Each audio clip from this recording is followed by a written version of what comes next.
Sebab Tuhan memilih untuk menciptakan sebuah sistem. Tumbuh-tumbuhan itu nggak diintervensi sama Tuhan. Tuhan tunggu sampai ada hujan, dia akan tumbuh secara natural.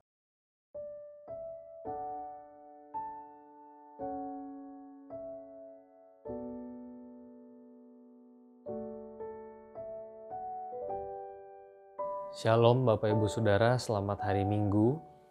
Hari ini firman Tuhan dari Kejadian pasal 2 ayat 4 dan 5. Demikianlah riwayat langit dan bumi pada waktu diciptakan. Ketika Tuhan Allah menjadikan bumi dan langit, belum ada semak apapun di bumi, belum timbul tumbuh-tumbuhan apapun di padang, sebab Tuhan Allah belum menurunkan hujan ke bumi, dan belum ada orang untuk mengusahakan tanah itu. Bapak Ibu Saudara, saya tertarik dengan kalimat. Saya ulangi sekali lagi. Belum ada semak apapun di bumi, belum timbul tumbuh-tumbuhan apapun di padang, sebab Tuhan Allah belum menurunkan hujan ke bumi. Jadi belum ada semak, belum ada tumbuh-tumbuhan, sebab hujan belum diturunkan ke bumi. Saudara, buat saya waktu membaca ini menarik. Mengapa? Sebab Tuhan memilih untuk menciptakan sebuah sistem di dalam alam semesta kita. Tuhan bisa kan menumbuhkan tumbuh-tumbuhan dan semak? Ngapain tunggu air hujan atau tunggu hujan?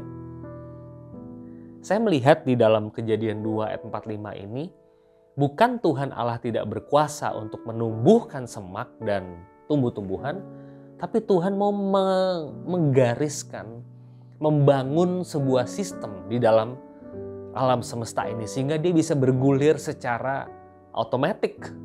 Dia bisa bergulir secara natural.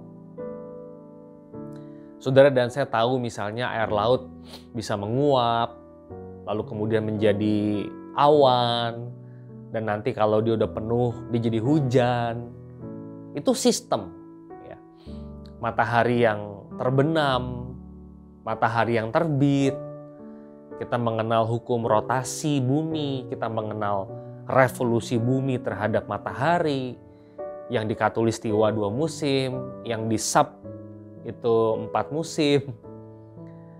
Ada hukum gravitasi, semuanya pasti jatuh ke bawah. Saudara, semua itu menurut saya adalah sistem yang Tuhan Allah ciptakan. Dan itu ada yang bikin tuh, saudara. Dia nggak mungkin, saudara, ada sendiri gitu, nggak mungkin. Pasti ada yang bikin sistem itu, ada yang mendesain. Ada 2 hal yang saya refleksikan dalam saat teduh ini, saudara. Yang pertama, apakah sistem ini natural melulu? Nggak bisa dia diintervensi? Apakah semua akan terjadi secara ya begini terus-menerus? Saudara, waktu saya membaca saat teduh ini Kejadian 2 ini juga dipasangkan dengan Kisah Para Rasul pasal 2. Saudara, di situ ada kejadian yang tidak natural. Petrus tuh berkhotbah 1 kali di dalam pelbagai bahasa. Nggak masuk akal. Petrus ngomong nih 1 kali dia ngomong, tapi speech-nya dia, khotbahnya dia itu dipahami di saya nggak tahu berapa belasan bahasa, banyak orang bisa dengar dalam bahasa masing-masing. Itu supranatural. Lalu kalau kita baca Kisah Rasul 2, 3.000 orang bertobat. Waduh, saudara, susah banget kan bikin 1 orang bertobat. Tapi di situ ada 3.000 orang bertobat setelah Petrus dengan keras menegur mereka bahwa mereka orang yang menyalibkan Yesus. Tapi aku beritakan kepadamu Yesus itu bangkit, dan seterusnya. Saudara, saya melihat di sini Allah kembali aktor utama di dalam khotbah Petrus yang berotoritas. Itu kalau kagak ada Allah di situ, kagak jadi khotbahnya. Kalau nggak ada Allah di dalam gravitasi, di dalam rotasi, revolusi, nggak akan jadi apa-apa. Saya melihat Allah itu figur yang sentral dalam hidup kita. Dia bisa menginterupsi? Bisa. Dia bisa mengintervensi? Bisa. Dia buktinya bisa ngelawan gravitasi kan, dia bisa jalan di atas air. Lawong dia adalah yang buat hukum itu kok. Saudara, saya mau mengatakan dalam renungan hari ini, dunia ini diciptakan oleh Allah. Nggak bisa jadi sendiri. Ateis perlu iman yang lebih besar untuk menjelaskan. Sementara kita sebagai orang-orang percaya, kita yakin semuanya itu bergulir karena ada Allah yang menggariskan itu. Terakhir, saudara, orang sering bertanya, kalau memang Allah itu bisa intervensi, kenapa dia nggak intervensi aja terus? Saya kalau ditanya kayak gitu, saya jadi punya jawabannya sekarang. Tumbuh-tumbuhan itu nggak diintervensi sama Tuhan. Tuhan tunggu sampai ada hujan, dia akan tumbuh secara natural. Saudara, tidak semua hal Tuhan intervensi. Tapi ada banyak hal juga Tuhan intervensi. Saudara jangan berpikir banyak hal Tuhan diam. Enggak juga, banyak hal juga Tuhan menyelamatkan.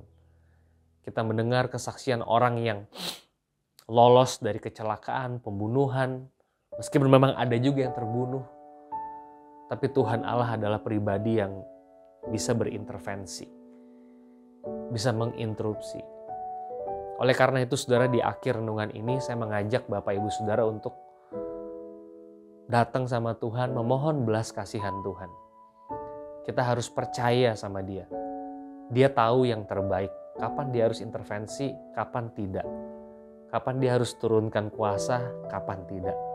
Dia tetap adalah Allah yang baik, yang bijaksana. Saudara boleh berdoa apa saja, memohon belas kasihan Tuhan. Untuk apa saja request saudara. Tapi jangan pernah kehilangan iman kalau Tuhan tidak menjawab doa-doa kita. Dia tetap adalah Tuhan. Semoga ini memberkati saudara. Selamat hari Minggu di tahun yang baru. Tuhan memberkati.